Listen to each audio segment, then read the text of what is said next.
Meus irmãos, que presença do Eterno aqui. Gente, quando a gente estuda a Torá, dá vontade de praticar a Torá. Tá me dando vontade de fazer muita tzedaká, sabia, no meu coração? Porque a gente tem que cumprir a Torá, a gente tem que amar o próximo. Eu quero que você saia daqui cheio de vontade de amar o próximo. Alguém da tua família que está necessitado, um parente teu, que você vá lá, separe e faça uma surpresa para ele, ok? Me deu uma vontade muito grande. Eu espero que você esteja aí com o coração transbordando de amor para o próximo, ok? Então, que nós possamos aplicar isso que nós estudamos. Então, agora nós vamos abrir para perguntas. E há perguntas, se houver repetidas, toda semana eu respondo muitas perguntas e sempre tem perguntas repetidas. Aí eu peço que você volte nos vídeos anteriores, ok? Mas eu vou dar preferência às perguntas novas, principalmente as relacionadas a essa paraxá ou outras que não tenham a ver com a paraxá, mas que também sejam perguntas novas. Pergunta do meu amigo Pedro Salles.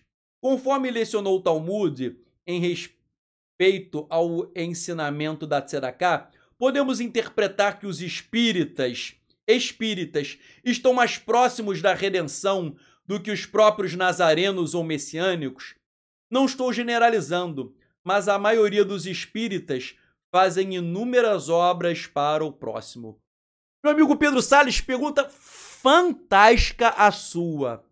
Uma vez houve um documentário na televisão, salvo engano foi um Globo Repórter, sei lá, sobre a vida de Chico Xavier, que foi um líder espírita. E aí eu fui ver sobre a vida dele e falou que todo dia ele dava comida aos pobres. Eu acho que eram mais de 100 pratos de comida, 200, 300, era muita coisa, eu acho que era 300, não importa. Era muito prato de comida que ele dava ali para os necessitados todos os dias, segunda, terça, quarta, de domingo a domingo.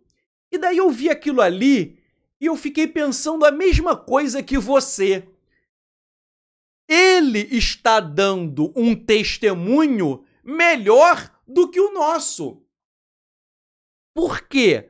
Porque quando um ateu, por exemplo, vê Chico Xavier ajudando o próximo, e quando um ateu vê um pastor que cobra dízimos e compra um avião com os dízimos, o ateu vai achar que o espírita está mais próximo da luz do que nós.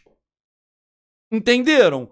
Quando um ateu vê um espírita fazendo o bem e um evangélico que não faz o bem, um judeu nazareno, um judeu messiânico, não importa o nome, o espírita está dando um testemunho melhor. Então, isso que você falou, eu concordo. De um modo geral, em questão de tzedakah, claro, espiritismo é idolatria, e isso gera condenação. Claro, a pena para o espiritismo é condenação, isso está na Torá, isso não tem como abrir mão. Mas a questão é, em termos de tzedakah, os espíritas estão na nossa frente, de um modo geral. Então nós temos, estou falando nós aqui, englobando, né, não só eu, todo mundo, né, de um modo geral, mas o que eu quero dizer é o seguinte, nós temos que fortalecer tzedakah. O judaísmo prega muito sobre tzedakah, há muitos grupos judaicos fortes em tzedakah. Eu citei agora o Rosh Alexandre, de São Gonçalo, que faz um trabalho lindo. Nós, na nossa congregação, fizemos um trabalho muito bom também em orfanato. Estamos parados agora por obra, mas a renda do meu livro é destinada ao orfanato. Mas nós temos que fazer mais. Nós temos que fazer muito, muito mais. Ainda é pouco. E eu estou cortando na carne, meu amigo Pedro. Nós temos que fazer muito mais. Estou falando de mim também. Eu tenho que fazer mais, todos nós. Por quê? para que o ímpio nos olhe e veja que nós realmente exalamos o amor do Eterno. Eu nem citei que o shur ficou muito longo, mas eu tinha preparado uma citação rabínica de Ksav Sofer, mas o resumo dessa citação é a seguinte: para o sujeito olhar Deus aqui na Terra, ele vai enxergar Deus através das nossas vidas.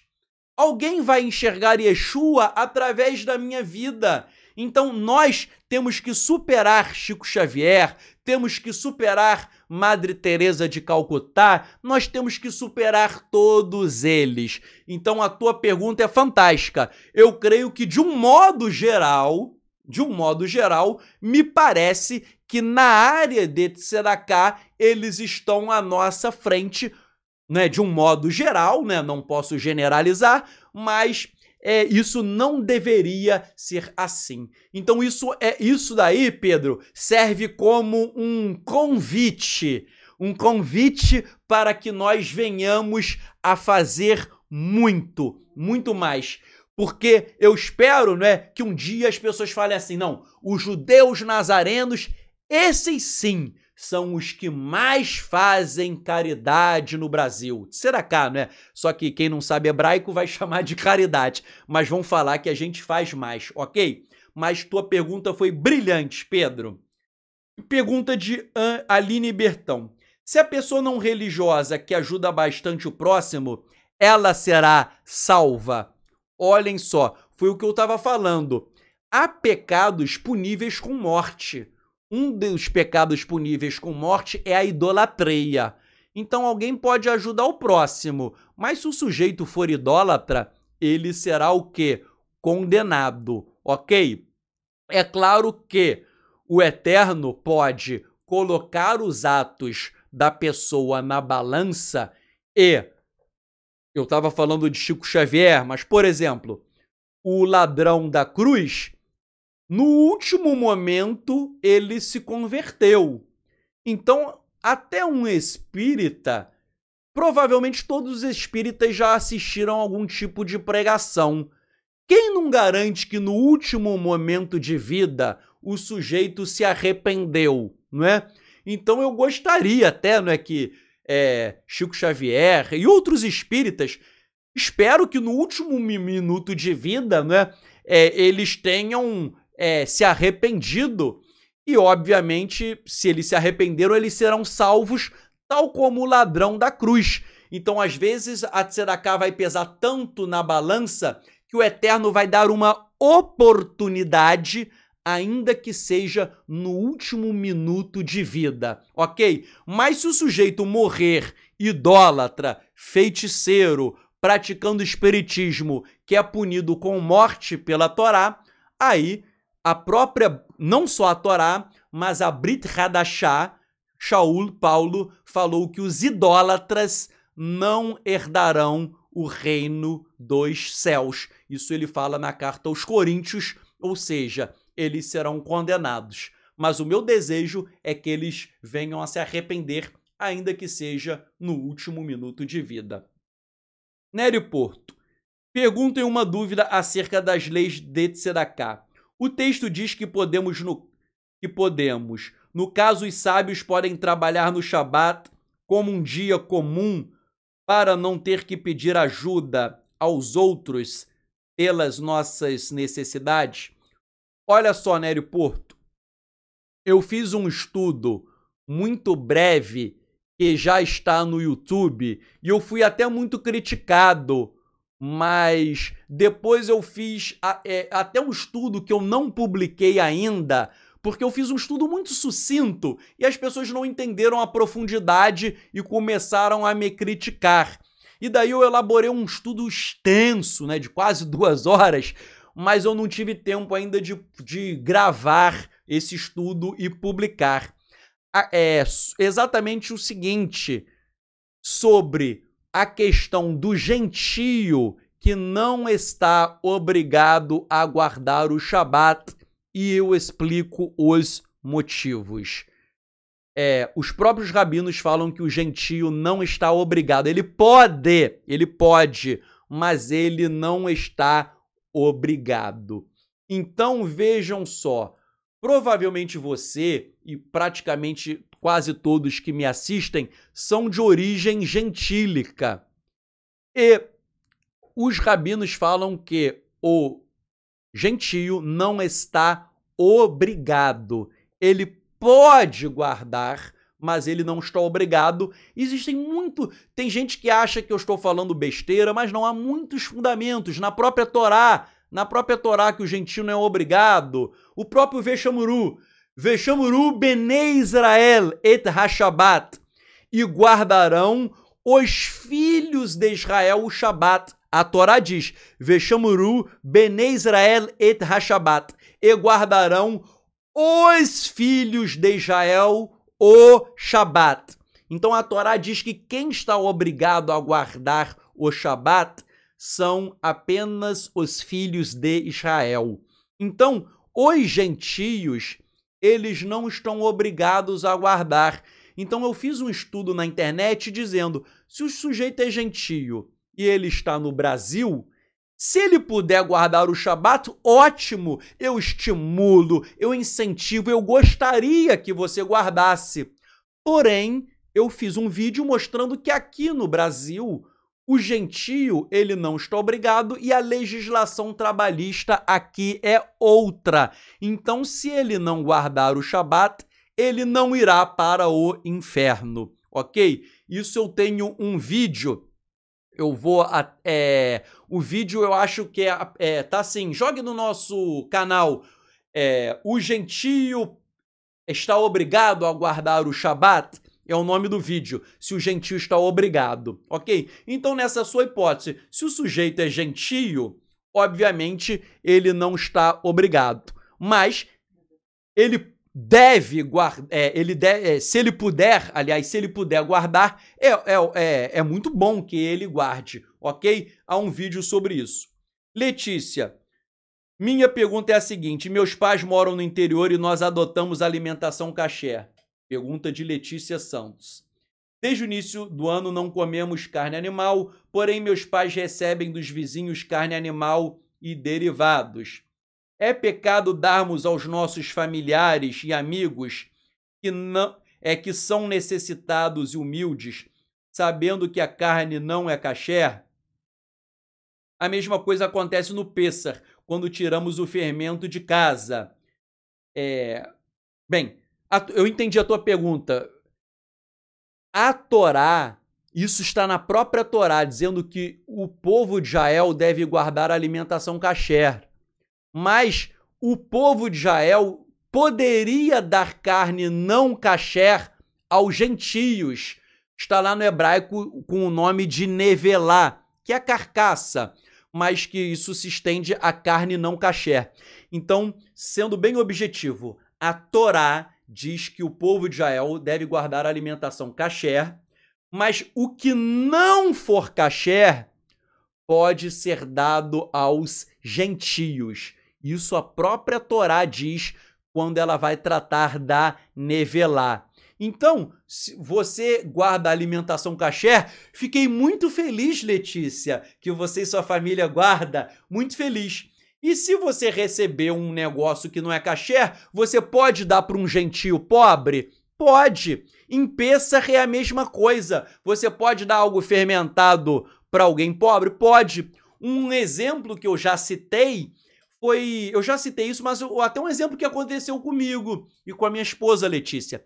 Minha esposa, ela trabalhava, agora ela é da Justiça Federal, mas ela já foi da Procuradoria do Estado do Rio de Janeiro, e uma vez deram lá no trabalho uma cesta básica para ela, cesta básica não, cesta de Natal, era uma cesta de Natal. E ali as coisas não eram kasher, a cesta não era kasher. O que eu fiz? Peguei e doei aquela cesta de Natal para alguém que era um gentio e daí ele pôde comer o que não é kasher. Então não tem problema nenhum, tá bom? Que a própria Torá autoriza. Porque é óbvio, é melhor fazer isso do que jogar no lixo. Seria um absurdo. Imagina eu pegar comida e jogar no lixo enquanto o gentio está passando fome. Então a própria Torá autoriza expressamente. Mas a tua pergunta é muito boa, que até já aconteceu comigo essa hipótese. Pergunta do meu amigo William Silva. Mas em Malaquia fala, trazei os dízimos à casa do Senhor. Seria para a casa do Senhor distribuir aos necessitados? Vejam só, todo mundo lê Malaquias, capítulo 3, 16, de forma errada. Está escrito, trazei dízimos à casa do Senhor, para que haja o quê? Mantimento. Mantimento. A tradução aí de mantimento no hebraico é comida. Tá falando, não é para trazer dinheiro, é para trazer comida. Comida. E a comida aí era para o templo em Jerusalém. Malaquias fala de um contexto do templo em Jerusalém, em que havia sacerdotes e levitas, e eles se alimentavam do macero, do dízimo. Então está dizendo para trazer o dízimo, não dinheiro. O mantimento é para levar a comida. Para quê? Para que eles pudessem o quê? Comer, ok? E como nós estudamos, hoje não existe mais templo. Então não existe mais o mandamento do dízimo, ok? Mas eu falei e repito, se você congrega em um local, existe conta de água, de luz, de faxina, etc. Você deve contribuir? Claro que você deve, não é? Na minha congregação mesmo tem conta de água, de luz, tem um montão de coisa. Se ninguém contribui em nada, vai falir e vai fechar. Então, se você participa de um lugar, é óbvio que você deve contribuir, mas isso não pode ser chamado de dízimo e nem pode ser chamado de tzedaká, porque tzedaká é para pobre, para o necessitado. Então a contribuição não pode ser chamada de dízimo e nem pode ser chamada de tzedaká. Isso é uma terumá, é uma contribuição. Tem que pagar água, pagar luz, você dá o teu dinheiro. Mas repito, isso não tem nada a ver com dízimo, porque o dízimo era para o templo. Isso não tem nada a ver com tzedaká, porque a tzedaká é para o pobre, ok? Mas muito boa essa pergunta que causa muita dúvida. Nazareno Florencio Paula. Tzadok, Malaquias 3,8 está escrito, vós me roubais.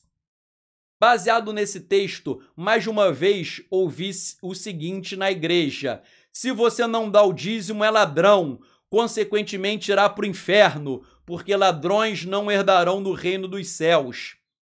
Veja bem, por que o dízimo de Malaquias era obrigatório? Ok? Porque ali é uma mitzvah da Torá, era um mandamento. Todos estavam obrigados a dar.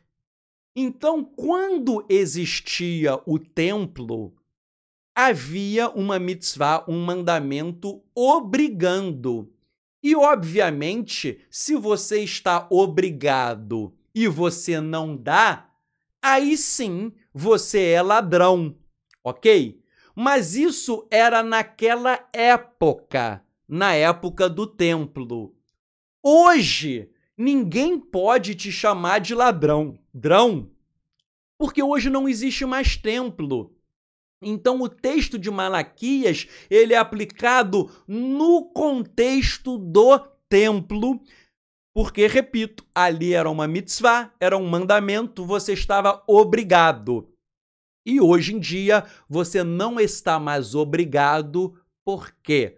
Porque não existe mais templo, então o mandamento não é mais aplicável.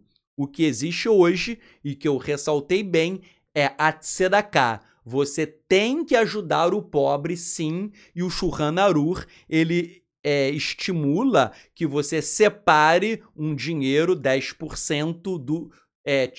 depois de deduzir todas as suas despesas, sobrou o líquido, você separa 10% aos pobres. Mas isso não é dízimo, isso é tzedaká, isso é uma ajuda aos pobres, ok? Nério Porto. Tzedakah pode ser dado através dos nossos serviços, nosso tempo, nossa atenção, nosso conhecimento e conselhos, em detrimento ao dinheiro, que às vezes é escasso para todos? Grande pergunta do Nery Porto. Veja bem, conforme nós estudamos no Shiur, diz o Shulchan Aruch que até o pobre é obrigado a dar tzedakah, que é em dinheiro ou em um bem material, um prato de comida, uma cesta básica. Então, em regra, até o pobre tem que dar. Yeshua elogiou a viúva pobre. Então, por quê? Porque senão o pobre vai ficar avarento. E a pior coisa é o pobre avarento, porque os avarentos não herdarão o reino dos céus. Então, o pobre tem que dar tzedakah em dinheiro ou em bens materiais? Sim. E tem uma outra coisa que eu falei. A única hipótese em que o pobre não precisa dar é quando o pobre ele tá tão ferrado, tão pobre, tão sem dinheiro, que ele não tem nem para a própria sobrevivência dele. Ou seja, se o sujeito tá passando fome, não tem nada, aí que ele não vai dar mesmo.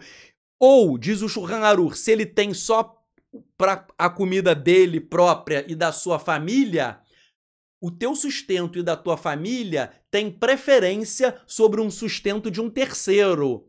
Então, a única hipótese que o pobre está dispensado é se o que ele tiver for só para o sustento dele e de sua família, porque, eu repito, a tua vida e a tua família têm preferência sobre os terceiros.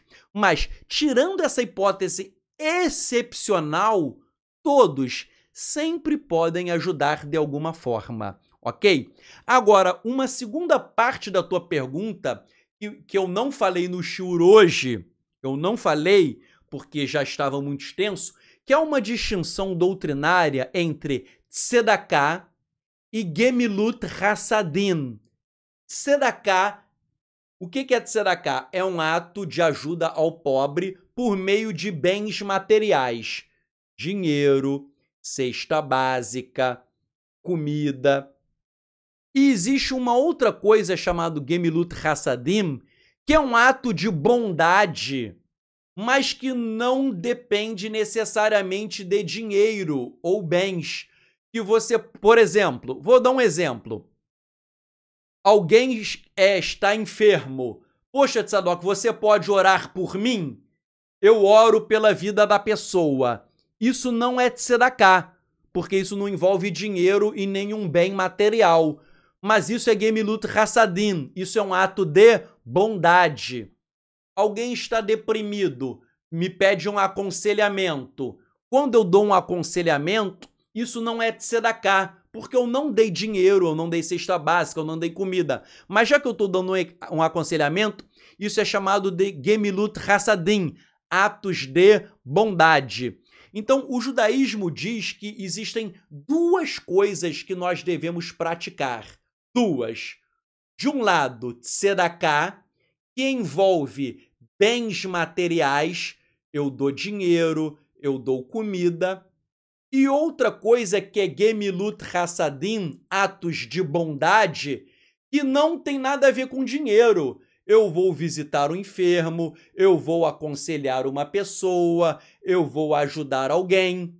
E existem várias diferenças entre tzedakah e gemilut hassadim. Por exemplo, a tzedakah é só para o pobre, não é? Eu costumo brincar, né? Eu nunca vou chegar na casa do Silvio Santos e querer dar dinheiro para ele, não é? Porque ele não precisa, né? A Xuxa, né? Isso é verdade, eu moro aqui, a Xuxa mora aqui pertinho da minha casa. Eu saio de casa, eu dou aqui na casa da Xuxa. Eu nunca vou na casa da Xuxa querer dar tzedakah para... eu nunca vou dar tzedakah para Xuxa. Agora, tzedakah é só para o pobre. Gemilut hassadim, que é um ato de bondade, é tanto para o pobre quanto para o rico. Tanto o pobre quanto o rico podem me pedir oração. Pode acontecer, né? Um belo dia a Xuxa me pede uma oração, eu posso dar. Então isso tem uma diferença. Tzedakah é só para o pobre. Gemilut hassadim, atos de bondade, não é necessariamente algo em dinheiro, não tem nada a ver com dinheiro, e eu posso fazer para o pobre ou posso fazer para o rico. E diz o judaísmo que nós somos obrigados a fazer os dois, ok? Nós somos obrigados a fazer os dois, não é? Porque não é um ou outro, é um e outro. Temos que fazer os dois. Mas isso é muito importante que eu aproveitei aqui para dar uma breve explicação da diferença entre Tzedakah e Gemilut Hassadim. Pergunta do Miguel Bezerra. Já que os dízimos não são compulsórios e as ofertas, há algum critério bíblico quanto à sua entrega? Há algum critério? Veja, o Shulchan Aruch diz que para os pobres o critério é de 10%. Isso é um critério adotado pelo Shulchan Aruch. Para o pobre, o dízimo para o pobre, repito, o dízimo para o pobre, 10%. E uma oferta para a congregação, né? Eu tenho uma congregação que precisa, a gente está até fazendo obra. E quanto que é? O pessoal sempre me pergunta, Tzadok, quanto que eu devo dar? Aí a gente diz o que ensinou o Rabino Shaul, Paulo. Paulo diz, cada um contribua conforme aquilo que o Eterno colocou em seu o quê? Coração.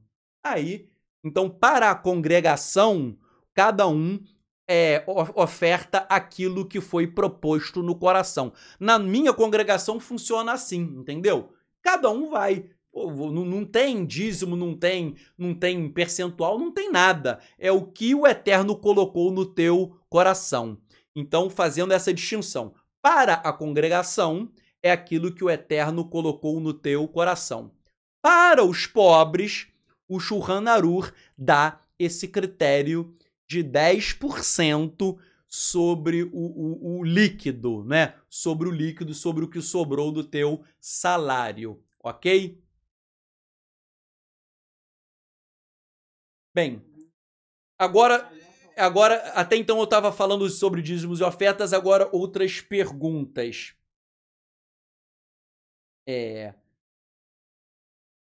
Peraí, deixa eu perguntar aqui, peraí.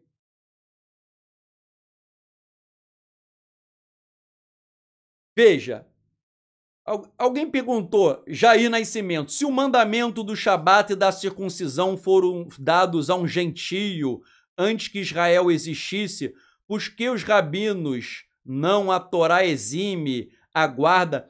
Veja, se nós... Aqui tá pegando uma parte aqui até da minha câmera, né?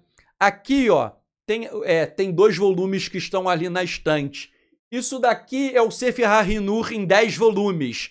Tá aqui um buraquinho que 2 volumes eu estava estudando hoje de manhã. Veja, não é verdade que a circuncisão foi dada para qualquer pessoa. Se a pessoa estudar a Torá, se a pessoa estudar o Talmud, se a pessoa estudar o Shulchan Aruch, se estudar o Sefer HaHinur, a circuncisão foi dada para os filhos de Israel e também foi dada para aqueles que se convertiam ao judaísmo, os Gerim, ok? Para os convertidos formalmente. Não é sair circuncidando. Tem gente que hoje está fazendo circuncisão pagando alguém de qualquer maneira. Isso não foi assim. Repito, a circuncisão foi dada para os filhos de Israel e para os gentios que se convertessem formalmente, os Gerim, ok? Agora, a Brit Hadashah, em Atos 15, ela diz que os gentios não estão obrigados a fazer a circuncisão. Repito, leia Atos 15, está escrito que os gentios não estão obrigados a fazer a circuncisão. Leia também Coríntios, em que o Rabino Shaul, Paulo disse, cada um permaneça com a vocação com que foi chamado. Quem está circuncidado, permaneça circuncidado. Quem é incircunciso, permaneça incircunciso. De onde a Brit Hadashah tirou isso? Tirou da própria tradição judaica e dos profetas. O erudito judeu Mark Nanos, e eu não tenho tempo que isso ia dar umas 2 horas de estudo, vários profetas, eu já fiz vários estudos sobre isso, né? Muitos na internet, vários profetas falaram que os gentios fariam techuvá ao Eterno e continuariam incircuncisos. Isso é só ler os profetas em hebraico. Os profetas profetizaram que os gentios retornariam ao Eterno e permaneceriam incircuncisos. O Mark Nanos dá vários exemplos. Então, quando a Brit Hadashah diz que o gentio não precisa fazer circuncisão, o que a Brit Hadashah está fazendo é o óbvio. Ela está trabalhando com essas profecias dos gentios retornando para o Eterno, ainda que sejam o quê? Incircuncisos. E estão trabalhando também com o conceito desenvolvido pelo Rabino Yehoshua da Beit Hillel, que está no Talmud. O Rabino Yehoshua ensina algo que ele aprendeu de Hillel. Hillel disse que o gentio podia fazer techuvá e continuar incircunciso. E qual é o fundamento que é dado pelo Rabino Yehoshua no Talmud? Porque durante os 40 anos que Israel ficou no deserto, sabe quantas circuncisões foram feitas? Escrevam aí, por favor. Pergunta de prova. Durante os 40 anos de Israel no deserto, quantas circuncisões foram feitas? Escrevam aí. Escrevam aí. Nenhuma. Você vai ver que só no livro de Josué o povo vai voltar a fazer circuncisão. Só no livro de Josué.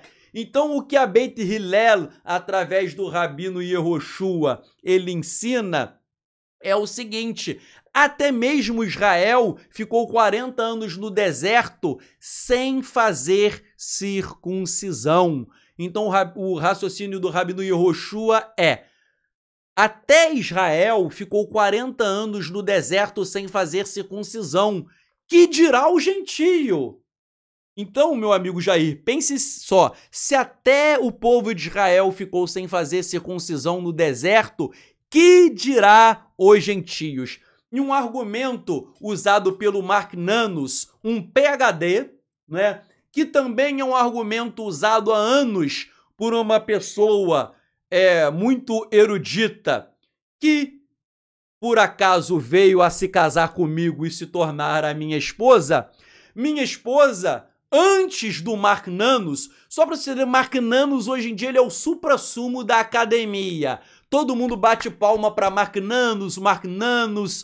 Antes do Mark Nanos ficar hiper mega famoso com a tese dele de PhD, minha esposa já falava algo que era a tese dele.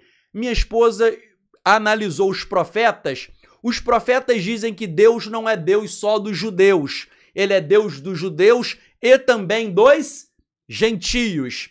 Então pensem comigo, se todo gentio se circuncidasse, o gentio ia virar judeu. E aí Deus seria só Deus dos judeus.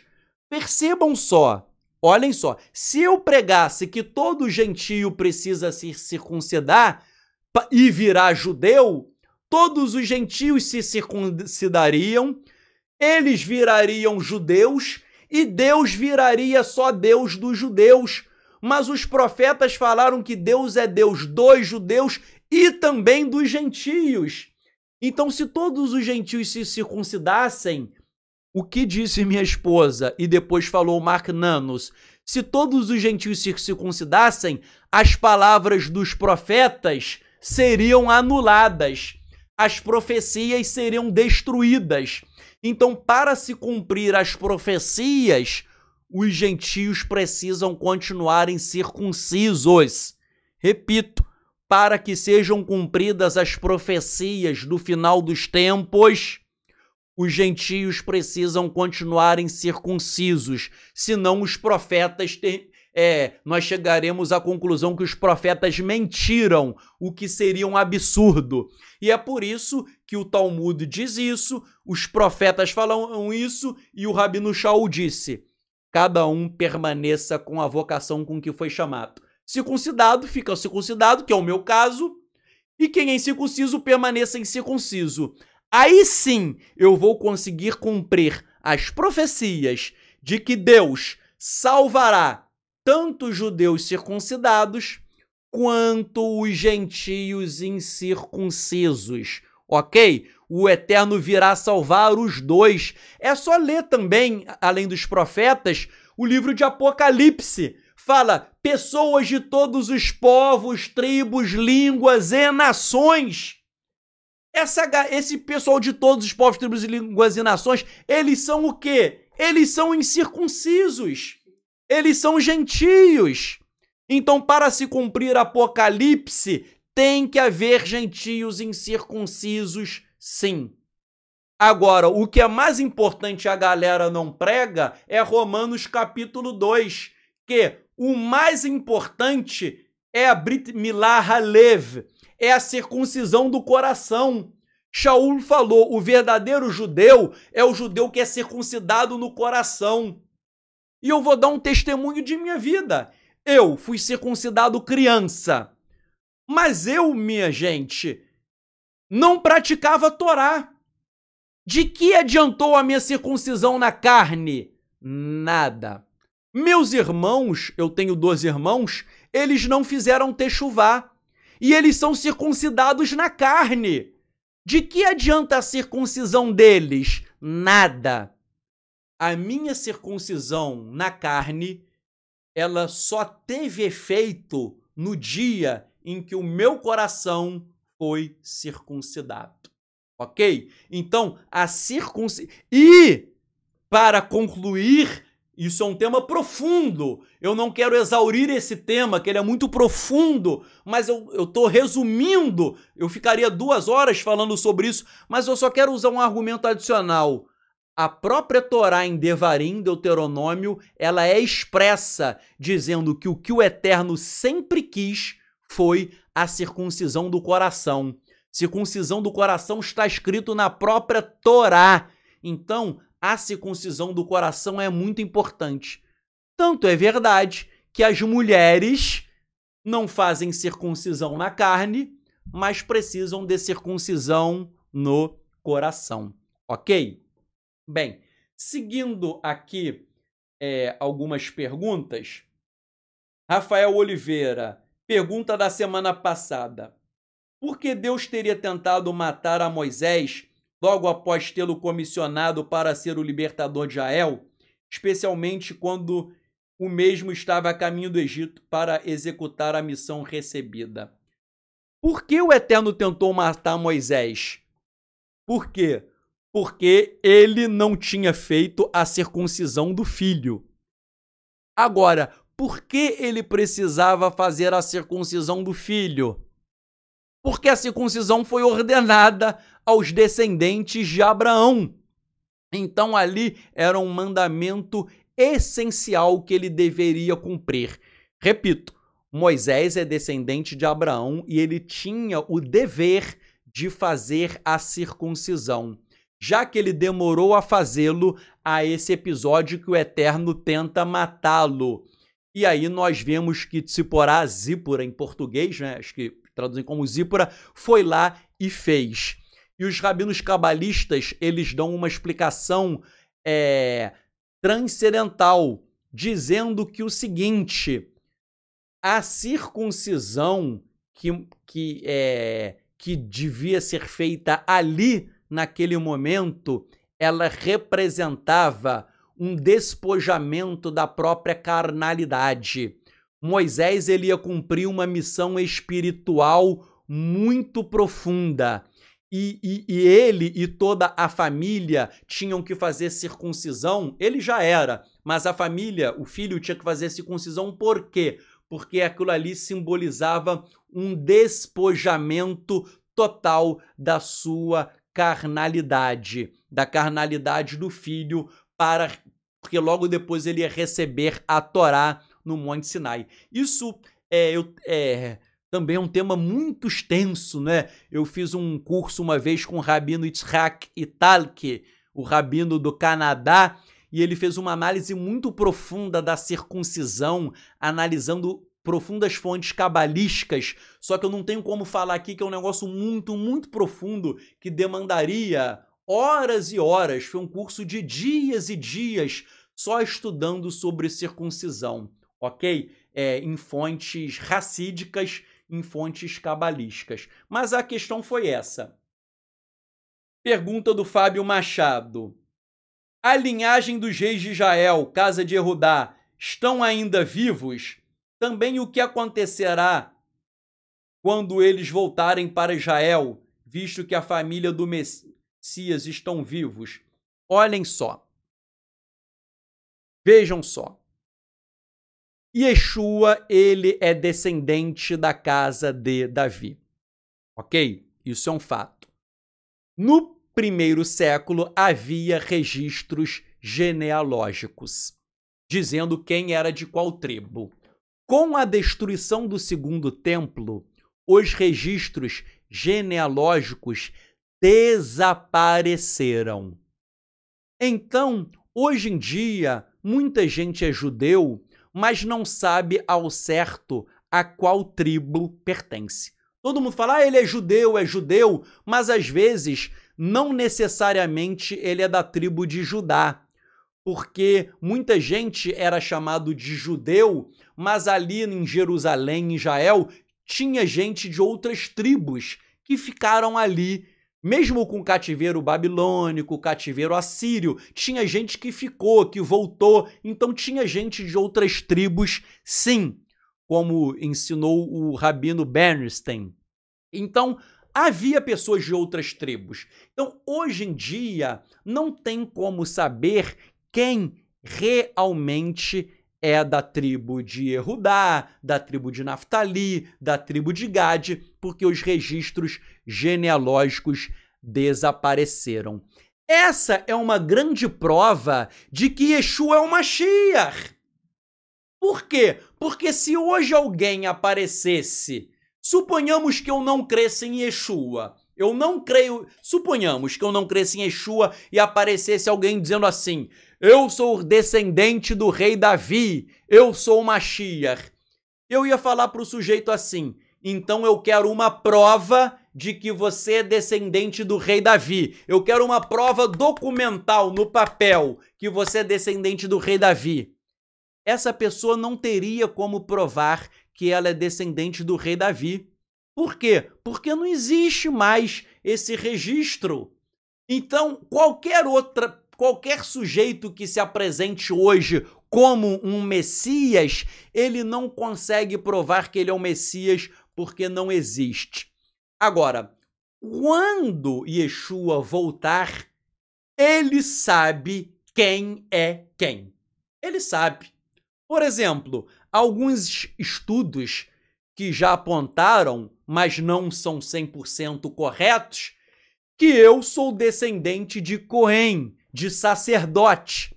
Então, que eu seria da linhagem de Aharon, de Arão, o sumo sacerdote, que eu seria da linhagem direta dele. Isso tem alguns estudos, mas tem certeza absoluta? Não. Então, eu nunca digo, olha, eu sou, não sei. Quando Yeshua voltar, ele vai dizer quem é quem, ok? Então, ele vai dizer quem é quem. Isso ficará muito claro com o retorno dele, mas hoje ninguém pode afirmar com absoluta certeza, ok? Até os testes de DNA para ver quem é levita, tal, às vezes têm imprecisões. Os testes não são 100% confiáveis, como os próprios cientistas dizem, que não pode haver algum tipo de falha, ok? Pergunta de Valdir. Por que diz em Romanos 2,29, Paulo fala a respeito da circuncisão do coração? Ora, isso eu expliquei ainda há pouco sobre a circuncisão do coração. Isso eu já expliquei ainda há pouco, ok? Mas o que é a circuncisão do coração? É uma transformação total do seu ser e, segundo Paulo, alguém que vem a servir a Yeshua, ok? Eu já expliquei os conceitos anteriores, mas rapidamente. O que é a circuncisão do coração? É você dispor de... O que é a circuncisão da carne? É você tirar o prepúcio, ou seja, você tirar uma parte carnal do homem. O que é circuncisão do coração? É você extrair do teu coração toda a carnalidade, todo o egoísmo, toda a vaidade, toda a idolatria, toda a arrogância, toda a sua soberba, tudo aquilo que é contrário ao eterno, e você ter uma novidade de vida, uma vida nova, uma vida transformada, regenerada, um novo coração com Yeshua HaMashiach, com Yeshua reinando e você imitando Yeshua aqui na terra. Você falando como Yeshua falava, pregando como Yeshua pregava, mas principalmente você praticando aqui na terra aquilo que Yeshua praticava. Ok? Então, nós viver como Yeshua viveu e dando testemunho como verdadeiro discípulo de Yeshua. Isso é a circuncisão do coração, segundo Paulo, segundo esse texto e segundo todos os ensinamentos conjugados de Paulo, né? Eu estou pegando aqui, conjugando vários ensinos, estou conjugando vários textos, fazendo um mosaico para chegarmos a esta conclusão. Pergunta do grande Jimmy. O gentio que é descendente das tribos de Israel nasceram como gentios, porém corre sangue de Abraão. Para esses, é obrigado à circuncisão? Veja só. Deixa eu ler aqui de novo aqui a pergunta, só para ver se eu... Bem, segunda tua pergunta. Se o sujeito nasceu gentio, de acordo com a tua pergunta, eles são Binei Anussim, provavelmente. Porque você falou que o sujeito nasceu gentio, né? Tá escrito aí, né? O sujeito nasceu gentio. Se ele nasceu gentio, todos os rabinos ensinam, inclusive o rabino Yitzhak Shapira, com toda a razão, halakicamente, essas pessoas são gentios. Halakicamente, essas pessoas são gentios, tanto é que você perguntou, eles nasceram gentios. Se eles nasceram gentios, eles são o quê? Gentios. E aí, qual é a questão? Se o sujeito nasceu gentio, é porque o Eterno quis que ele nascesse gentio. Se o Eterno quisesse, fazia o sujeito nascer numa família ultra-ortodoxa. Faria o sujeito nascer numa família em Jerusalém, em uma família em qualquer canto do mundo ortodoxa. Mas se ele nasceu gentio, é porque o Eterno quis que ele nascesse gentio. E aí entra o que Paulo falou. Se você é gentio, você permaneça com a vocação com que você foi chamado. Você permaneça o quê? Gentio. Ou seja, você não faça a circuncisão. Só uma hipótese que eu penso, e o erudito judeu David Stern, que também é um PhD, que ele defende, e eu concordo, que é o seguinte: só caberia a circuncisão de uma pessoa que é gentio e descobre que é judeu em uma hipótese.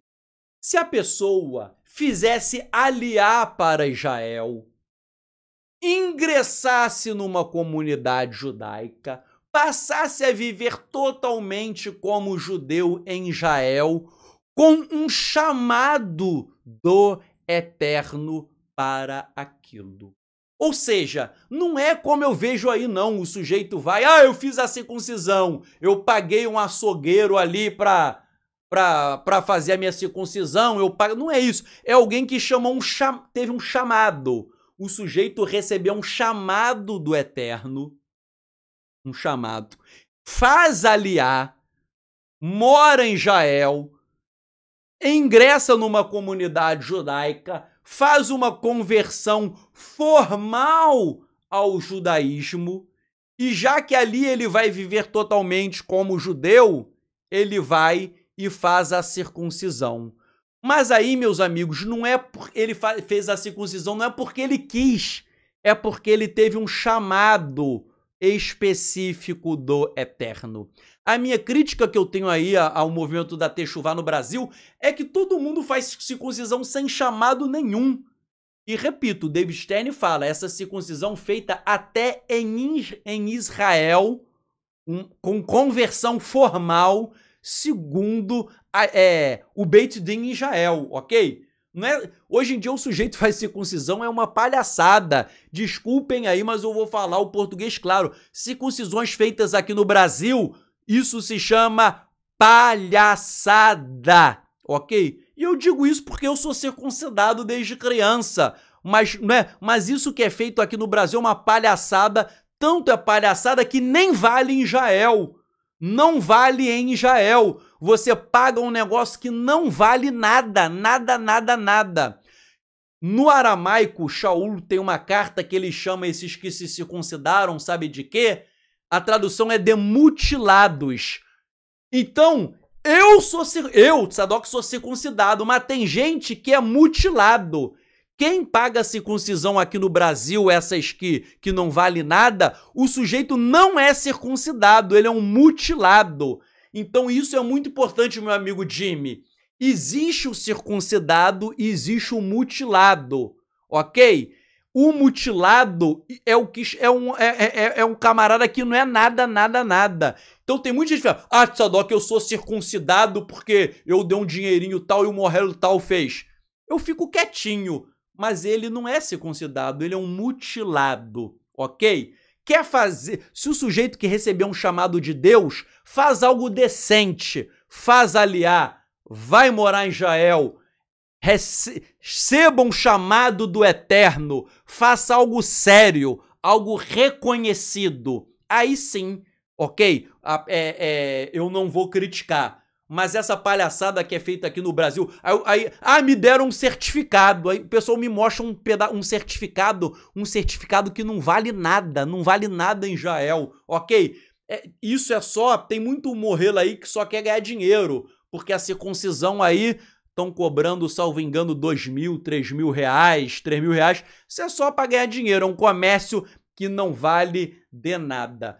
Quer fazer circuncisão, receba um chamado do Eterno e faça por um órgão formal, um órgão verdadeiro, um órgão legítimo. Não isso que a gente encontra aqui. Jean Oliveira, vou responder a última pergunta, tá, gente? Pelo avançar da hora. Se o Messias é o próprio Eterno, por que Paulo diz que no fim dos tempos o Messias entregará o reino ao seu Pai e sujeitará ele? O reinado do Messias não é eterno? E como eterno vai se sujeitar ao próprio Eterno? Vejam só, isso é o estudo da teoria das Gaonim ou das Kenumé. No livro que eu escrevi, Judaísmo Nazareno, é um livro com mais de 600 páginas. Mais de 600. 100 páginas eu me dediquei a explicar Kenumé, Gaonim e dei amplas fontes rabínicas. Dei fontes nas escrituras, no Talmud, no Midrash, nos rabinos, no Zohar. Você só vai entender isso se você entender o que são as Kenumé e o que são as Gaonim, que são conceitos que as pessoas não entendem. Então e além disso, no nosso canal no YouTube, se você entrar no nosso canal no YouTube, lá existe um playlist.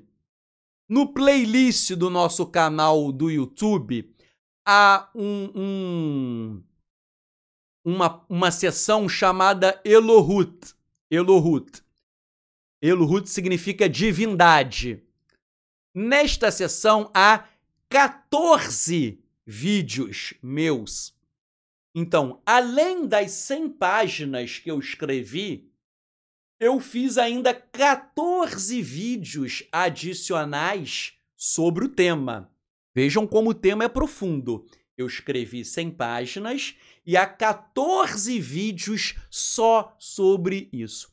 Quando você entender o que é Kenumé, o que é Gaonin, essas suas dúvidas vão cair por terra.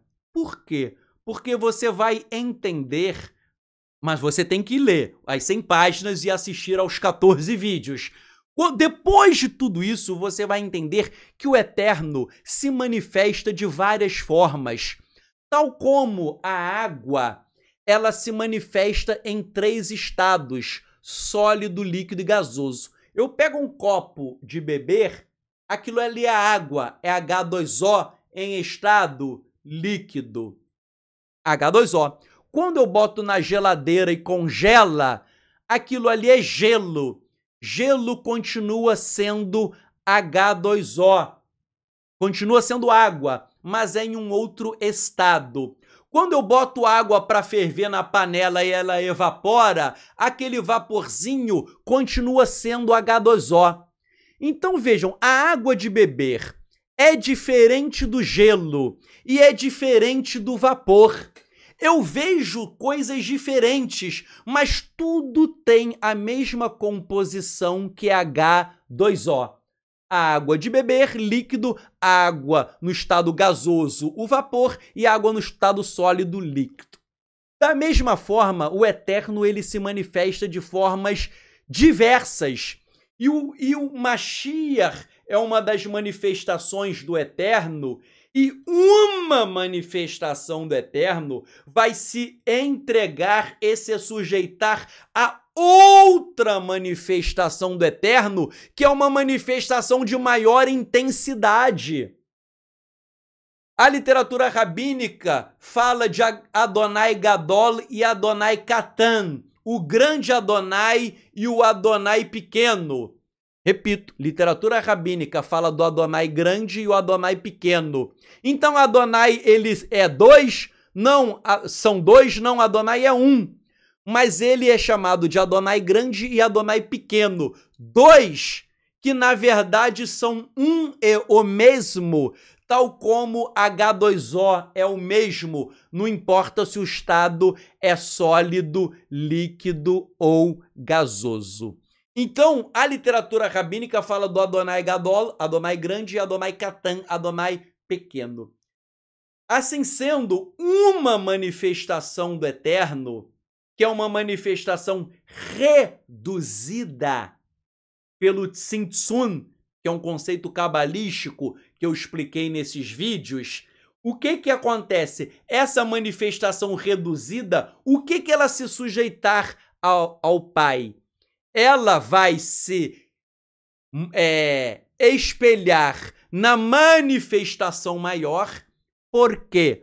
Porque no mundo vindouro só vai haver a manifestação total do Eterno. Agora nós conhecemos em parte, depois nós conheceremos face a face.